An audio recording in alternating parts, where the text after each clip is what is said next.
12th of March 1921, Sandown Park Racecourse. And a man called Sidney Lewis is standing up taking bets as a bookmaker. A hard man approaches him. He wants to have a bet for nothing. Sidney Lewis refuses the bet. The horse wins. Lewis refuses to pay him. Enraged, the gangster picks up his heavy field glasses and smashes them into the face of Sidney Lewis. As he falls on the floor, the gangster then stamps on his face and walks off. This savage assault marks the beginning of something Britain has never witnessed before. It's England's first major gangland war between two gangs from different cities.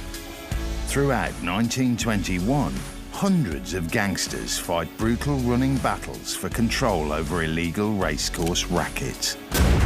Thugs from Birmingham and South London on one side, Italian and Jewish mobs on the other. There was this absolute organised gang system in Britain. People had guns and people had knives. They were glamorous, they were awful. And at the root of these racecourse wars is a man called Billy Kimber, Britain's first nationwide gangland kingpin, and someone who came of age in Birmingham's Peaky Blinders street gangs. One of the most important people responsible for the beginnings of organised crime in Britain. This is the story of how Birmingham's Peaky Blinders gave rise to Britain's first organised crime wave, and how a lowly street thug became Britain's answer to Al Capone.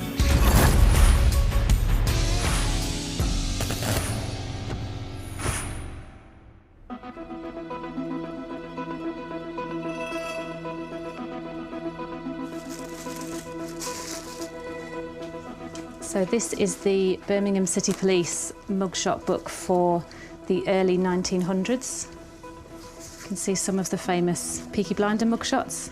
These pictures were taken at the lockup. Here in the West Midlands Police Museum is Britain's biggest collection of Peaky Blinder photographs. Birmingham Police were the first in the country to take mugshots of criminals and built up this vast archive. I just feel like there's a sense that every single one of them has got a story to tell. They're just fascinating. Some of them really seem to look right into your soul. The Peaky Blinders were a collection of street gangs who terrorised the back streets of Birmingham in the 19th century. By the beginning of the 20th century, it seemed their time was over. Increased policing and new diversions such as sports clubs and the cinema had seen their numbers dwindle. But in fact, the story of the Peaky Blinders was only just beginning. Between 1914 and 1918, 6 million young British men are swept up into the First World War. Many Peakies among them. We've got baby-faced Henry Fowler on the far left. He fought in the Somme and was injured. And we have Stephen McNichol, another Somme survivor, came home injured.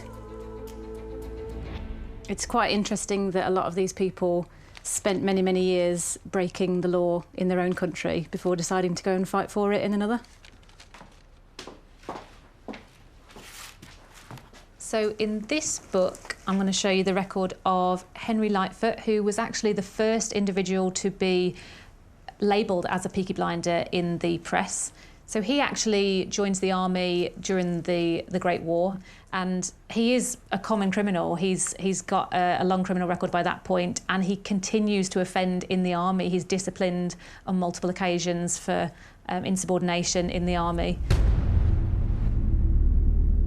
He experiences the first day at the Somme. He's injured in battle, so he does go through the mill and experiences firsthand the horrors of the war.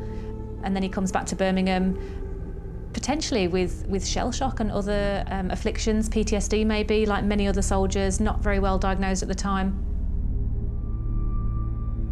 I do definitely believe that after the end of the First World War, all these young men came back seriously damaged. by what they'd seen.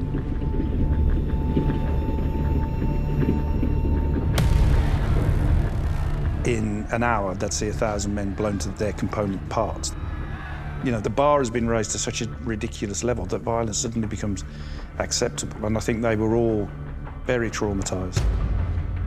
And they'd done things that were horrific to them, and they'd done it in the name of the authorities. So I think some people came back with an ambivalence towards authority.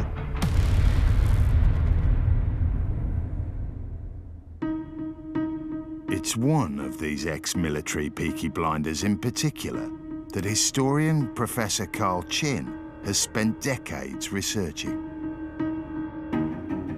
A Peaky Blinder who will become the most powerful criminal in Britain.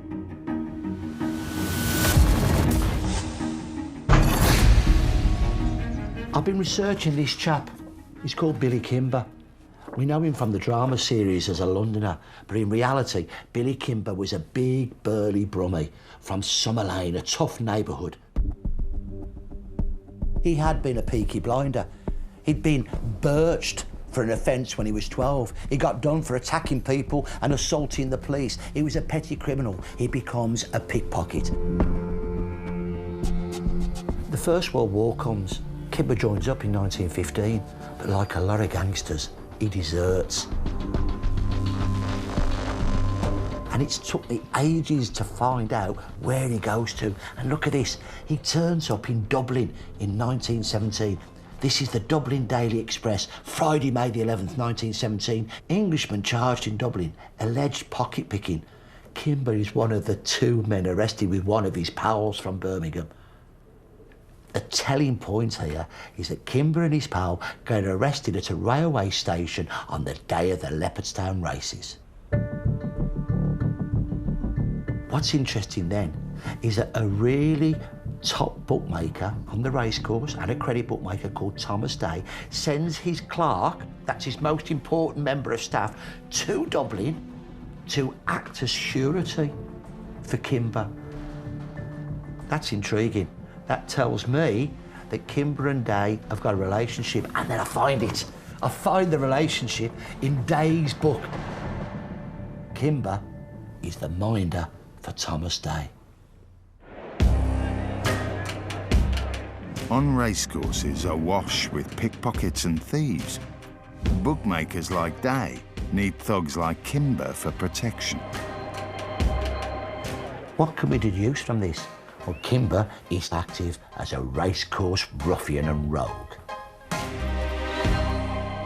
To understand why Billy Kimber is hanging around racecourses with bookmakers when he should be fighting a war, we have to go back to the start of the century, to the beginnings of a career that will transform organised crime in Britain.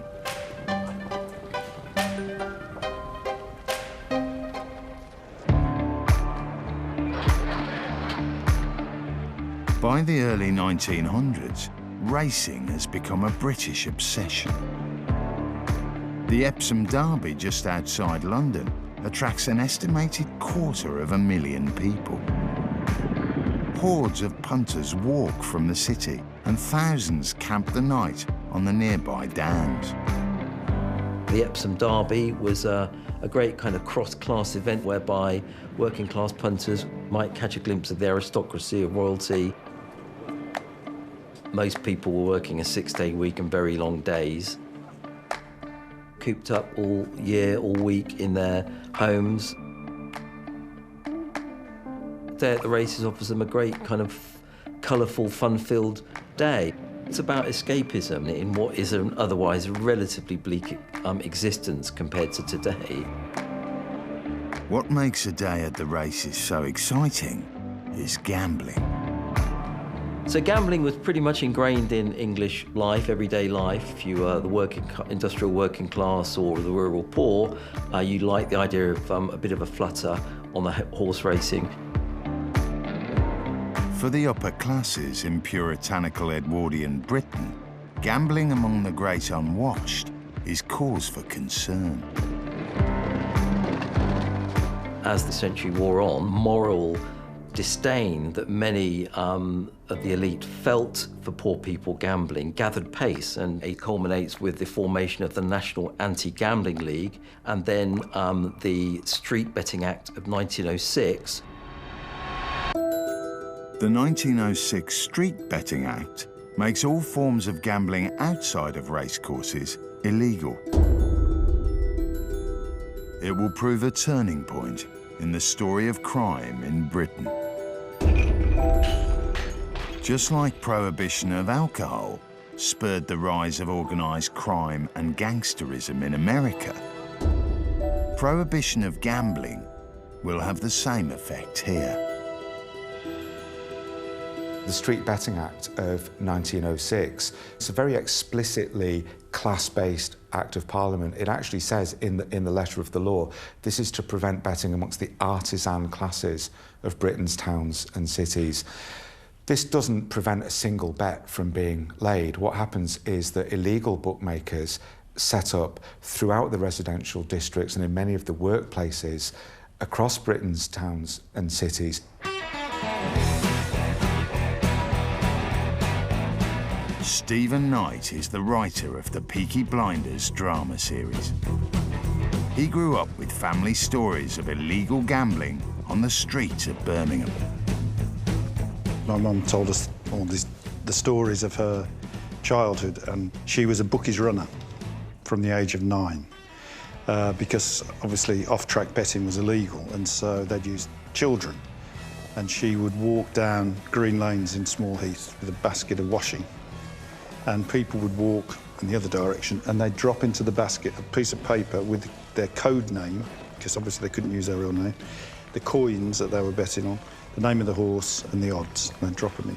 And then she'd go down the end of the road, turn into this little courtyard where there was a dog on a chain that was just short enough that the dog couldn't get you. And she'd walk past the dog and take it to this booking. My mum said that everybody gambled. I think there was one person in the alley who didn't gamble, and that was seen as really quite odd. The real money to be made in gambling in the 1910s is at the races themselves. These are the only places where respectable punters can legally go to bet. And where large amounts of cash is changing hands, gather the thieves and the rogues. Among them, ex-members of Birmingham's Peaky Blinders. Peaky Blinders in Birmingham may have been disappearing in the early 20th century, but gangs from Birmingham were becoming more prominent on the racecourses, travelling the country, making their money from pickpocketing and blackmailing bookmakers.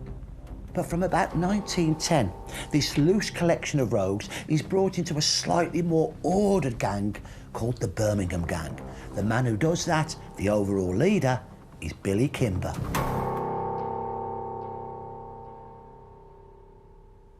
Kimber, though, is not only a formidable fighter, he's got a brain. And he starts to realise there are more lucrative opportunities in the south of England, particularly in and around London. Billy Kimber is moving around the country building up a network of both allies and enemies. Carl Chin has tracked Kimber down to an incident in an East End pub in 1913. Here's the evidence, look, the Illustrated Police News. And Kimber is named under the headline, "A Charge of Stabbing."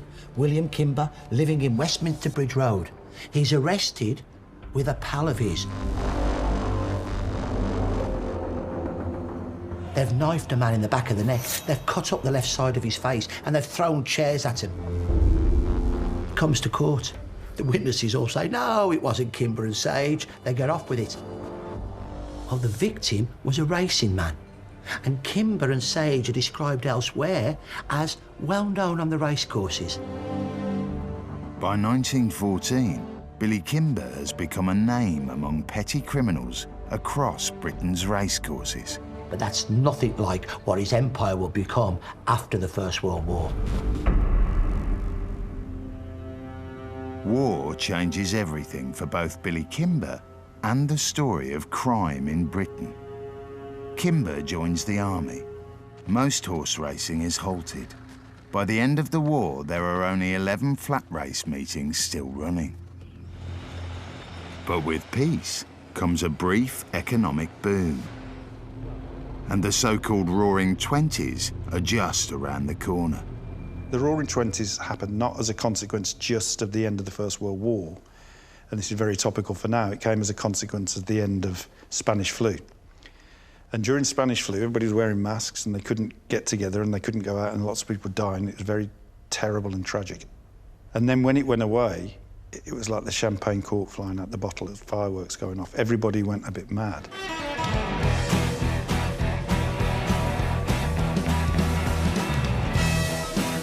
It's like all this pent-up emotion of people wanting to enjoy themselves.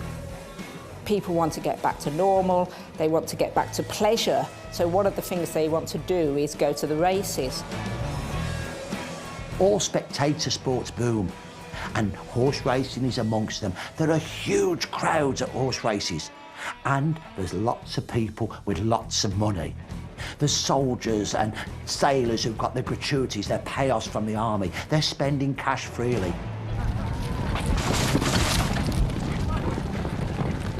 There seems to be this period between the end of the war and into the 20s where it's a little bit of a free-for-all on the race courses. Into this unregulated, booming post-war racecourse scene returns Billy Kimber. He reunites his Birmingham boys gang, and together they spread out among the racecourses of the Midlands and the North. But now Kimber's not interested in just pickpocketing and petty crime. He's got his eyes on the people who handle the real money, the bookmakers.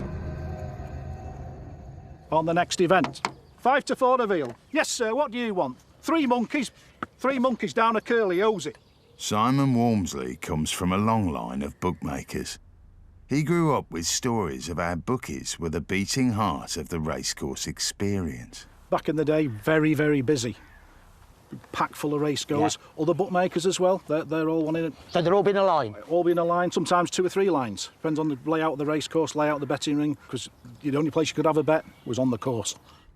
Carl Chin's family started out as illegal, off-course bookmakers. You're the showman, aren't you? Yes, I've got to pull these people in. I've got to get them to bet with me. I don't want him to bet with him next door. I've got to get him in with me. So give me some of your patter. 5 to 4 reveal. 3 bar 1. Come on, gather round. You can be on each way, winner each way. Each bookmaker has what's called a tic-tac man, who uses signals to communicate changes in odds to fellow bookies across the crowded, noisy enclosure. Number 2 is 7 to 1. Number 3 is 7 to 1. Number 4 is 3 to 1. 5 is 50. You got 6 at 7, and the bottom horse is 8. So every number's got a signal. I often see tic-tacs going 2 hands on the top of the head. 9 to 4. 9 to 4. 9 to 4, 5 to 2, yeah. 11 to 4. All the cash gambled on the racecourse goes through the bookmakers, which makes them a prime target for petty thieves. Many of them children. Hod dippers. Why were the little kids, the little pickpockets, called hod dippers? Well, that's your bookmaker's hod. That's where your readies go. Usually made by saddle makers. So every race, you're taking your bets, you're putting your money in there, bit of change given out. If somebody gives you a score, they want a tenner change, that's where you got to go. Got to be watch out for the hod dippers. Billy Kimber and the Birmingham gang have their own petty thieves called whiz mobs. They'd have organised gangs of pickpockets known as whiz mobs. Yeah. Whizzers. Yeah, yeah. And they'd be coming around and they'd see somebody got a few bob, had a nice win, and 2 or 3 would hustle him, and the dipper would come in the back, or sometimes they call him the tickler, because he'd tickle the wallet out of him. And sometimes they were so blatant, they'd actually belt a bloke, throw him on the floor, 2 of them would hold him down, and the dipper would just take his wallet, and probably his old turnip as well, the old fob watch. But Billy Kimber can see that the real profits don't lie in petty theft. They lie in extortion. Under Billy Kimber, the Birmingham gang ramped up the blackmailing of bookmakers by extorting money for supposed services. The bookies have to start paying for the spot on which they stand their pitches. They had to stand on a stall. They had to pay the Birmingham gang to rent the stall. They have to pay for the chalk they use to write the names of the horses and the odds on their boards. They then have to pay for a bucket of water and a sponge to rub those odds and horses off for the next race. Then later on, they start bringing out what's called tissues. They're printed racing lists of the runners. The bookies have to pay for that. They're paying out a lot of money each race to the gang. Throughout 1919, Billy Kimber's Birmingham gang takes control of the racecourses in the Midlands and the North. What we were seeing is protection of the bookmakers on a major scale. Money was sloshing around. By the end of 1920, Kimber stands at the head of perhaps the biggest, most powerful network of thugs and criminals ever assembled on British soil. But he wants more. The Birmingham gang controls the racecourse rackets in the Midlands and the North with a rod of iron. And then in 1920, they expand south. Why? There's more money to be made. But if Kimber wants to move south, he'll have to confront the gangs of London.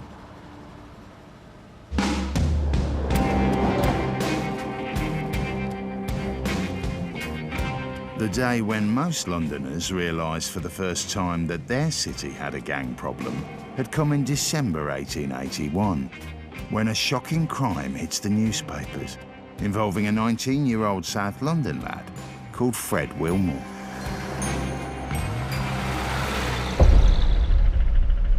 Fred came from Lambeth, just over the river, and he was walking here with a friend of his, also from Lambeth. And two young men came up to them and said, "Where are you from?" And they said, "We're Lambeth boys." Unfortunately for these two Lambeth lads, they have run into members of the City Road gang from central London. And what happens, according to the account of the court, is that there's a bit of a to and fro. Are you the Lambeth lads? We're the City Road lads. And eventually it turns into a conflict. And one of the City Road lads lashes out at Wilmore. He has a belt with a huge buckle on it, and he uses it, and he basically hits him across the head twice with this buckle. Fred was beaten so badly, he fell to the ground bleeding. City Road gang scattered. And then a few days later, he dies from his wounds. The coverage of Fred Wilmore's killing is the first time the press has picked up on Victorian London's growing gang culture. As in other British cities, London's street gangs have formed in the late 19th century in the capital's most deprived areas. This 19th century map was made by philanthropist Charles Booth to highlight the extent of poverty in London. Sarah Wise has been using it to chart the correlation between gang territories and deprived areas. So the Old Nichols slum here, on the Booth map, just behind St Leonard's Shoreditch, just north of Bethnal Green Road. And Booth has coloured it black and dark blue, as well as pale blue, indicating chronic poverty, which he put at 80% of the population of the Old Nichol living in chronic poverty. And that was the highest percentage in the whole of East London. The conditions in which these people lived were really quite dreadful. No such thing as running water, necessarily. And it's not surprising that crime has always been one way out of the gutter. There's gangs in various parts of London, but there's a real concentration in the north and the east of the city. And so in the north, you have the Chapel Street gang, the City Road lads. The Old Nichol was home to a gang called the Lads from the Village. They were at constant war with the Columbia Road Larkers. We had the Hackney Road Roughs, and we have the Hoxton Market gang up here. The gangs in London were street gangs. They were fighting gangs rather than anything else. They're territorial. They just like defending their bit of London. They haven't got any really good thoughts about how to earn money properly. It wasn't organised in any way. In the summer of 1898, a mass outbreak of gang disorder sees a new word enter the popular vocabulary: hooligan. What happens that summer is that in London there are a whole series of disturbances involving groups of young people in the working class districts of the city. And in the midst of this kind of moment of panic about youthful disorder, the press pick up the name of a gang in South London who've called themselves the Hooligans. The Hooligans have taken their name from a cartoon strip about an Irish family in a comedic magazine. They're drawing on a very powerful Victorian anti-Irish stereotype, depicting Irish people as drunken, disorderly, prone to violence. And what's really interesting then is that a gang from South London, some of whom would have been themselves the descendants of the famine-era migrants, pick up that label, hooligan, and they actually turn around this anti-Irish stereotype into a badge of pride, and they make it the name for their gang. The press absolutely loved stories of hooliganism. It was a godsend to them, really titillating for their readers to open their pages and read about boys murdering each other and boys taking each other on and street battles throughout London.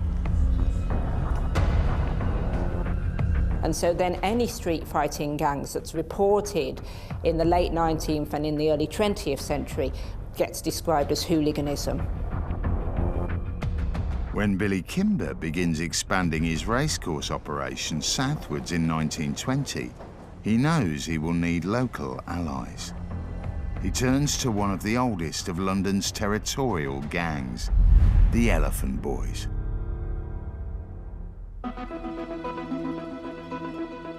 My Uncle Wag, he led the Elephant Castle gang after the Boer War, up to the First World War, so that's my connection. When I was a teenager, my Aunt Ada would tell me, because I was a good listener, all the stories about the family. The Elephant Gang dates back many, many years. A large sort of sprawling gang of originally pickpockets and footpads who used to haunt the Elephant and Castle Tavern. And of course it developed over the years into one of the major gangs in London, had a reputation for violence, but also a reputation for organisation. Intriguingly, the Elephant Boys already have an alliance of their own, with an all-female shoplifting gang known as the 40 Elephants. The 40 Elephants, most of them live within a half-mile radius of the Elephant and Castle. And they were described in the newspapers as the cleverest thieves in the world, you know, who could spirit things away underneath the eyes of shopkeepers. These women had shoplifting pockets, and they had bloomers into which they could shove, believe it or not, fur coats could go into them, and they would waddle out of the shop. They took jewellery, they took coats, they would go into hotels, and if a coat was hanging on the back of a chair, it had gone. The Elephant Boys' alliance with the 40 Elephants helps generate cash for both gangs, making the boys one of the strongest, best organised outfits in London.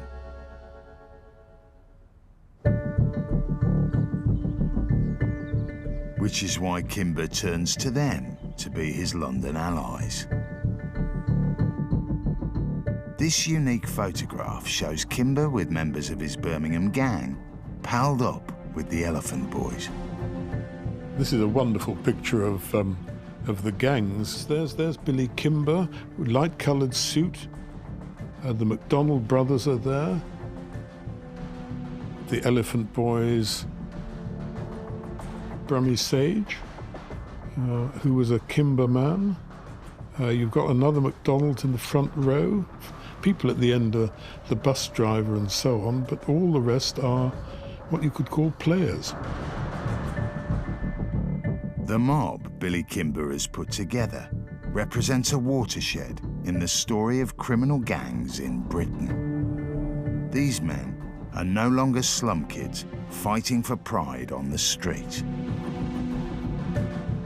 These aren't boys. Perhaps many of them were involved in territorial gang fighting as young men, but they've now matured and they've moved on to racketeering and violent protection as well.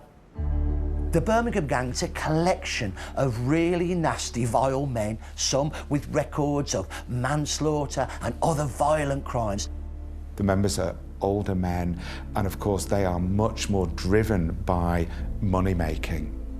They look very different from the kind of the youthful fighting gangs. With the Elephant Boys as allies, Kimber begins his push into the southern racecourses at the end of 1920. The local bookmakers don't know what's about to hit them. 12th of March 1921, Sandown Park Racecourse. And a man called Sidney Lewis is standing up taking bets as a bookmaker. A hard man from the Birmingham gang approaches him. He wants a bet on the nod. That means he wants to have a bet for nothing. If it wins, he wants his money. If it loses, he's not going to pay. No bet, snapped Lewis instantly, recognising him for what he was.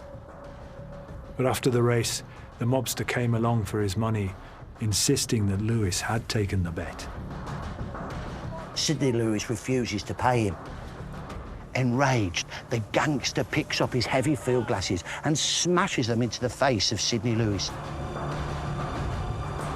Down went Lewis, and the assailant promptly stepped on his unprotected face as he lay on the ground, immediately afterwards slipping away into the crowd.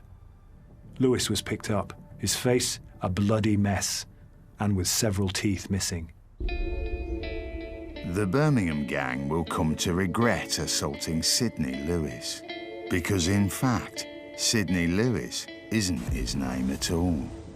The man they've beaten's real name is Alfie Solomon,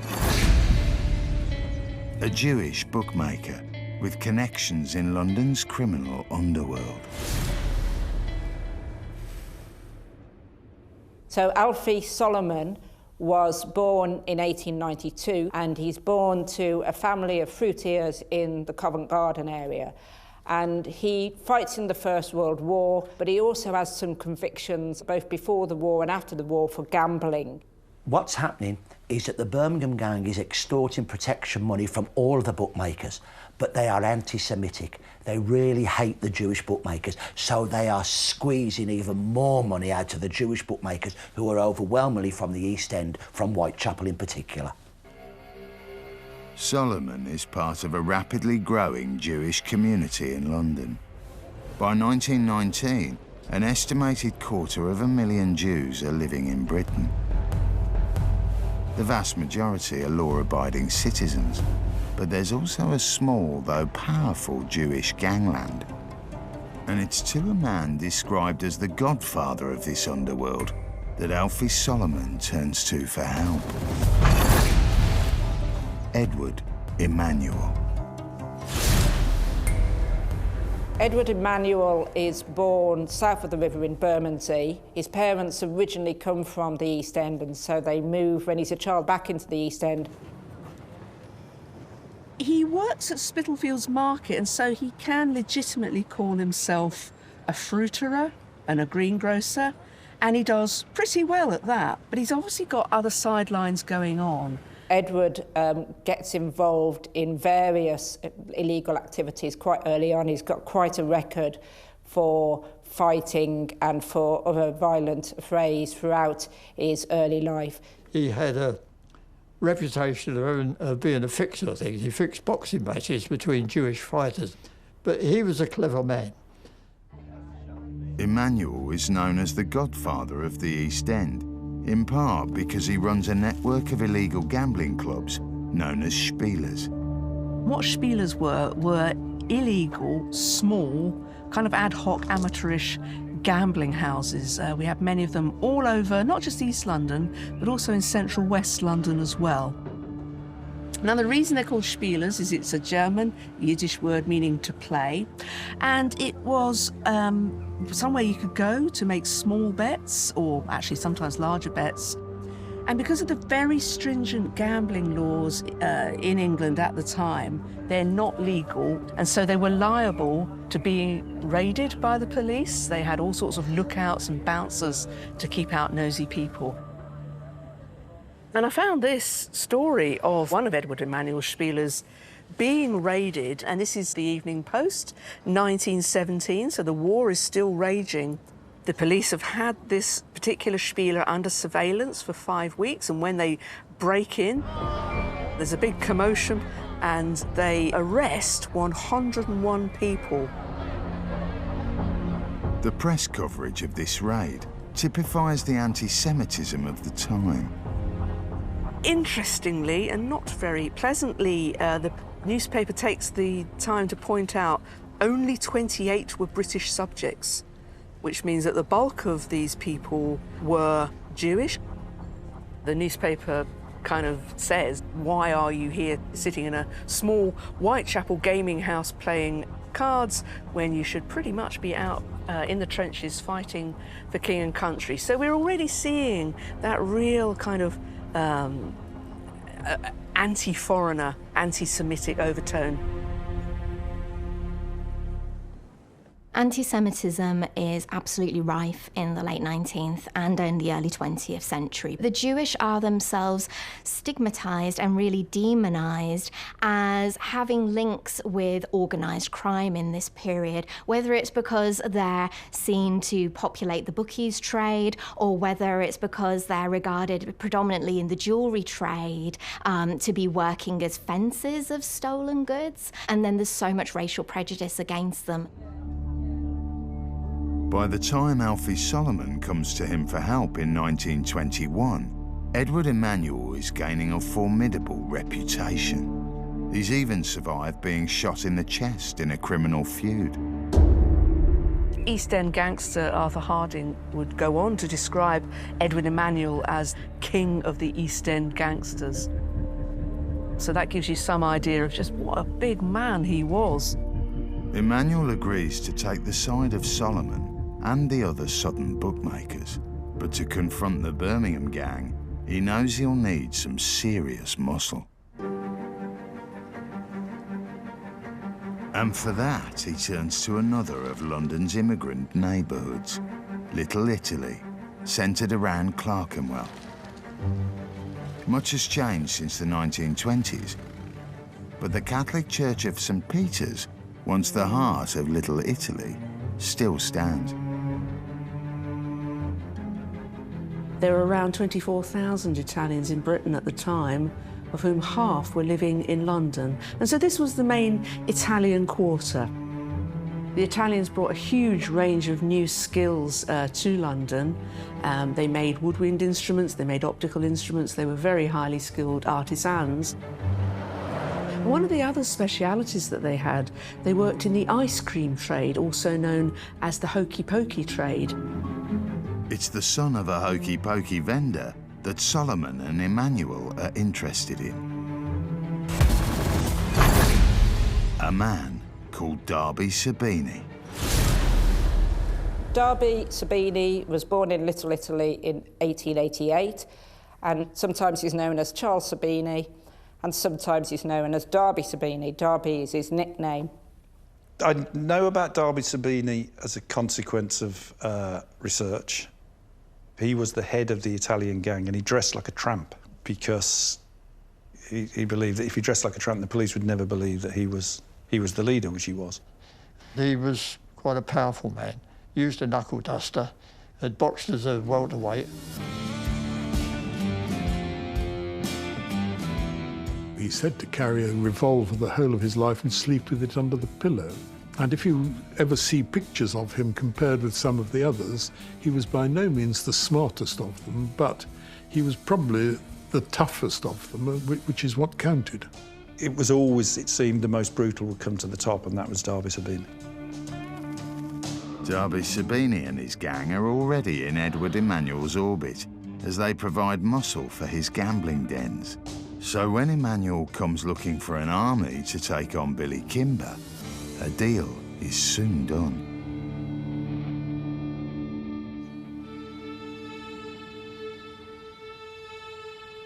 The lines have now been drawn. On the one side stands Billy Kimber and the Birmingham gang with their London allies, the Elephant Boys. On the other, Alfie Solomon, Edward Emanuel and the Sabini gang. The story of British gang culture is about to enter a new, unprecedentedly violent chapter. The Birmingham gang gets wind very quickly that Derby Sabini is going to be coming in to support the Jewish bookmakers. They're not happy and they're not going to stand for it, so they confront him at Greenford Trotting Track on the 21st of March.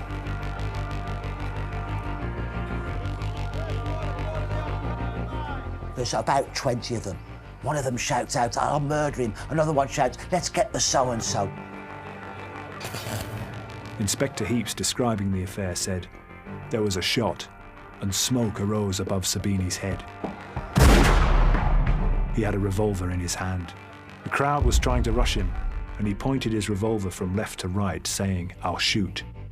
He then ran backwards, but a police sergeant came up behind him and threw his arms around him. They start belabouring him with pieces of wood, bottles and whatever else they can get their hand on. He's fearing for his life. One man was shouting, "I'll murder him." There was a struggle to get the revolver from Sabini, but it was eventually taken from him by a constable. Sabini's took to the station. They find a cutthroat razor in his pocket, blank cartridges in the gun, but he should have got done. But guess what? He didn't. That fuels the suspicions that Edward Emanuel, the governor of the East End Jewish underworld, is paying off some of the police. This event, it's an escalation of the wars. It really brings Derby and the Sabini gang into conflict with the Birmingham gang. Both sides know what war will mean. Bloodshed, imprisonments, possibly even deaths. So Derby Sabini decides to extend an olive branch in a last-ditch effort to divide the racecourse spoils peacefully. Derby Sabini owned a flat in Collier Street. Word got to Billy Kimber that Derby Sabini wanted to talk peace, wanted to come to some sort of terms, and he invited him to the flat. Alfie Solomon's not invited. That tells us how much he was hated and how much the Jewish bookmakers were hated by the anti-Semitic Birmingham gang. They're having a good meeting by all accounts. There's plenty of drinking and the singing. And it may be that Kimber and Sabini are going to divide the rackets between them. Things seemed to be fairly convivial. But then at midnight, who should walk in but Alf Solomon? As soon as Kimber saw Solomon, what is he doing here, you know, and made a move towards him. Kimber launches himself at him. He curses him with horrible language about Solomon being Jewish. There's a struggle. Kimber's shot in the back. Kimber fell to his knees. He was bleeding badly. The taxi had been called, which turned up. The taxi driver took one look at it, didn't like it, and drove off and came back with the constable, which probably saved Kimber's life because even though no major damage had been done, he was bleeding very heavily, apparently, put into the car and taken to the Royal Free Hospital. Both Kimber and Solomon find themselves in court. In the dock, the two men follow the gangland code of silence, rather than grass each other up. Solomon claims the gun was Kimber's and that it went off accidentally in the struggle. Kimber says he didn't see who shot him. Both men walk free, but any hope of a truce is shattered. Now it's certain there will be a war over control of Britain's racecourses. Throughout the spring of 1921, the two gangs skirmish across the southern racecourses. Several thugs on both sides are stabbed and beaten. Both sides are manoeuvring, awaiting the moment for a full-scale assault. After more violence on the racecourses, the Birmingham gang decides to put on a massive show of strength. down south at the prestigious Epsom meeting. It leads to what the Times calls the Epsom Road Battle. On the 2nd of June 1921, Britain witnesses perhaps the biggest gangland clash in its history. What happened was a group of the Birmingham boys who were coming away from the races set upon a group of Jewish bookmakers from Leeds. Now, one story is that the Leeds bookmakers were actually going to change their allegiance from Billy Kimber, and this is why they got set upon. The Birmingham boys wait until the bookmakers are leaving the course in their charabanc. When we got to Ewell, we were going up the little hill when a taxi drove up across the road, causing our driver to pull up. Immediately our car stopped. We were surrounded by a gang of men, anything from 50 to 100 strong. Each man carried a weapon, consisting of hammers, iron bars, hatchets, and lumps of concrete. They first broke the glass in the front of the car, then attacked us with the weapons described. The charabanc floor is covered with blood and broken glass, and hammers and other weapons are found there, including a revolver. Despite broken bones and savage lacerations, remarkably, no one is killed.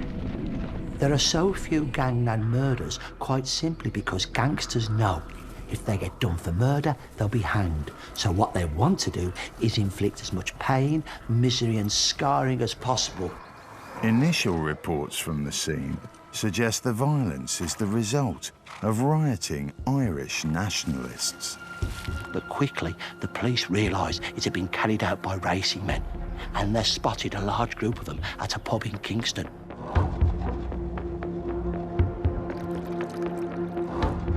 Over 100 police are rushed there. And then Sergeant Dawson confronts them in the beer garden. He's got a revolver, and he looks at them and says, "I'll shoot the first man that moves." The Birmingham gang pay a hefty price for their brutal show of strength. It's a costly mistake, though, this attack by the Birmingham gang, because 17 of the arrested men are sent down for long terms. They are amongst the most frightening and fearsome of the Birmingham gang, with convictions for manslaughter, unlawful wounding and violent robbery. The so-called Battle of Epsom propels the racecourse wars into the limelight. The press absolutely love the racecourse wars. It's got everything, right? It's got organised crime. It's got one of the most popular mass entertainments of the day, actually going to the races, where there's a mixture of classes too, don't forget. So the threat is not only directed at working class punters, but there's middle and upper class people at the racecourses as well. The press is really important in terms of the depiction of the gangs at the time. Talking about them as terrorists or talking about them as being in some sort of war or conflict. The idea that people are fighting turf wars at the racecourses and that you might witness that when you're there for a day out, it's really exciting. It's a great story, which is why they latch onto it. This is really the first tabloid engagement with organised crime. The racecourse wars now represent something unprecedented in the history of British criminality. It's England's first major gangland war between two gangs from different cities. And it's a war about to become even more savage. Obviously, the Birmingham gang is weakened by the imprisonment of so many violent men after the Epsom Road battle. But Billy Kimber decides another big show of force is needed in territory claimed by the Sabinis. The target Kimber chooses is the Bath Racecourse, a stronghold for the London bookmakers. It's August the 17th, and Alfie Solomon and his fellow bookies are preparing to work at the course. Just as mobsters are pouring into the city. According to a local newspaper, hundreds of Birmingham toughs turn up at the railway station. They cause wild scenes, laying into all of their enemies as they see them. Solomon is cornered, alongside fellow bookie Charles Bild. Bild said he had just come out of a shop when a big man came up and seized him by the lapel of his coat and hit him a violent blow on the head with a hammer. Then others struck him with sticks, and finally another assailant pushed a sandbag into his face and hit him down. There were 100 to 150 of a mob around him. His attackers run off. He's covered in blood. He's almost senseless, but somehow he manages to struggle up to the pump rooms, where a maid tears apart a sheet and bandages his wounds. As for Alfie Solomon, he's been knocked unconscious by a hammer blow, and as he lies prone on the ground, he's kicked and hit. The two bookmakers are lucky to escape with their lives, and Kimber has won another victory. The Birmingham gang, it looks like they've got the upper hand. Massive shows of strength at Epsom and Bath. But it won't be Kimber's brawn that will win the racecourse wars. It will be someone else's brains. And that someone else is the godfather of the East End, Edward Emanuel. He pulls together leading bookmakers from the south of England to form this organisation. Look at it, the Bookmakers and Backers Racecourse Protection Association. This is a really rare booklet. And it's the speeches made at the association's inaugural banquet in December 1921. What happens is, when this association is formed, it gets the support of the Jockey Club, the main racecourse authority. It gets the support of the Southern Police. And then they employ Darby Sabini and some of his top men as stewards at a good wage of £6 a week. That legitimises the muscle of the Sabinis. There's the Sabinis, there's the police, the racecourse authorities. The Birmingham gang can't take them on. They have to give up. There's a truce. And it was agreed that Billy Kimber should have the tracks from the Midlands upwards, and the Sabinis and Edward Emanuel should hold on to the southern tracks.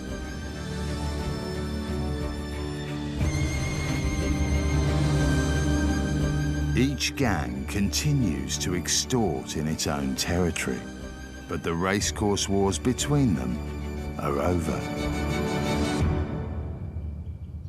But their role in the story of organised crime in Britain is far from finished. Racecourses are now much better regulated, and they're much safer places for bookmakers and punters. And what do the Sabini gang do in those circumstances? They move into Soho. They start extorting money from nightclub owners, from publicans, from illegal gambling clubs.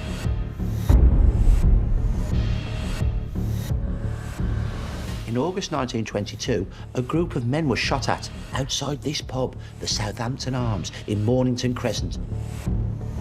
Listen to the headlines. Racecourse feud affray, dramatic story of weapons used, walking stick curio, half revolver and half stiletto. 3 taxicabs drove up from Tottenham Court Road and discharged their cargo of 12 men. Some were armed with revolvers and other weapons.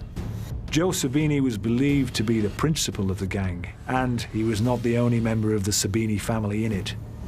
Witnesses said they heard one of the men saying, "We mean to fight to a finish. We're going to be top dogs." The Sabinis are attacking members of the Elephant Boys gang, men previously allied to Billy Kimber. So, what's going on? Well, the truce with the Birmingham gang had a big problem. It left out Billy Kimber's London allies. They formed a new mob called the Camden Town Gang. They got no territory on the racecourses. They wanted it back. The racecourse wars have shifted from the turf of Epsom to the streets of London. The fighting goes on because Darby Sabine has moved into protection in Soho, and there is still fighting by the Elephant and Castle boys who want to control Soho. Having learned the trade of organised racketeering from Billy Kimber, the gangs of London are now battling to control new rackets in the Big Smoke, something that's continued ever since. The Sabinis are very much part of the genealogy of gangland in London, and so the people that came after them definitely sort of nod back to the Sabinis.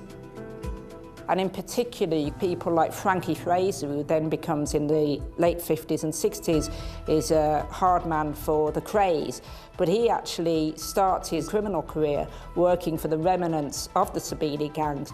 And the Peaky Blinders? Well, they're the ones that started the whole process. They pushed the Sabini gang into becoming the model for all later organised crime gangs like the Richardsons and the Krays. Yet despite being so pivotal in the story of British crime, names like Billy Kimber, Darby Sabini and Edward Emanuel have remained largely unknown until the recent Peaky Blinders drama. Could it be because in Britain, we've preferred stories of American gangsters to our own? In the 1920s, the British press becomes absolutely gripped with stories of gangsters in America, especially in Chicago. This is the era, of course, of Al Capone. You also get the release of films, the gangster films like Little Caesar, Public Enemy and Scarface, and those have a huge influence on the press in how they talk about organised crime and gangs. A character like Billy Kimber, in America, he would be a known name. People would have heard of him because of his exploits.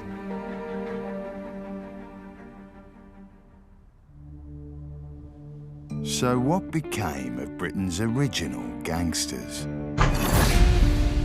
Alfie Solomon is convicted for manslaughter in 1924 after fatally knifing a rival thug.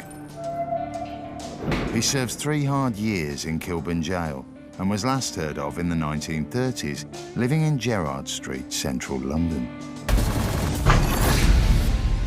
Edward Emanuel eventually goes legit and dies in 1943, aged 63. Darby Sabini gives up his criminal career in 1926 and lives out his life in semi-retirement in Brighton and Hove. And as for Billy Kimber, perhaps the closest thing Britain ever had to an Al Capone, He's one of the most important people responsible for the beginnings of organised crime in Britain. according to legend, he flees to America, where he works for associates of the actual Al Capone in Chicago. On his return to England in 1929, he reinvents himself in Torquay as a legitimate bookmaker and dies a wealthy man in 1945. As they say, the bookmaker always wins. Get the very latest Tommy Shelby news on the Obsessed with Peaky Blinders podcast on BBC Sounds now.